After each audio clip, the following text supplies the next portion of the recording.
Ketdi. Assalomu alaykum hoji akalarim. Sizlarga zo'r uy topib qo'ydim. Mahallam nomi To'maris ekan. Mahalla Ahil ekan. Abu Sahidan 4 kilometr ekan hoji aka. Narxini boshida aytib qo'yaman.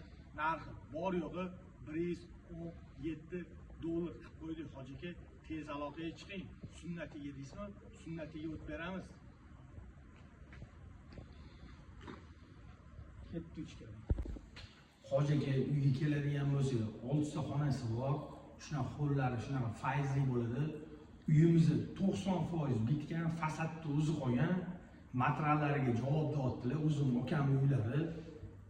Bemalol ko'ngil xotirjam qilib, uylarni kelib, ko'rib, bemalol ko'rib olasizlar. Narxi bor yo'g'i $117 ming qilib qo'ydik. Sunnatiga o'tib beramiz. Tez aloqaga chiqing. Pastda nomerlarni qoldiramiz. Oshxonaga keladigan bo'lsak, mana shunaqa oshxona katta bo'ladi.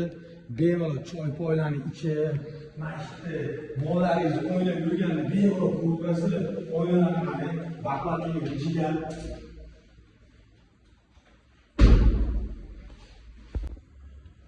Hoji aka, xonalariga keladigan bo'lsam, 6 ta xonasi bor ekan. Qo'lini qarang, faizligida. Yerligi bemalol rayhonlarni ekib qo'yib, hidlarni xillab o'tirasizda. Kalavatlarni qo'yib, keyin bilan choy ichib o'tirasiz. Keling. Ko'rayotgan bo'lsangiz, bular bu yerda ham alohida xona qilib qo'ysangiz bo'ladi, xohlasangiz. Saunni xohlasangiz, bemalol oshxona jihozdan sotib bor bo'lishidan baland bo'ladi, 3 metr bo'ladi. Hoji aka, Abu Sahidan 4 kilometr uzoqlikda mana shu uyimiz joylashgan. Mahalla shunaqa faizli bo'ladi. O'zlari uchun shunaqa dahshat qilib qurganlar.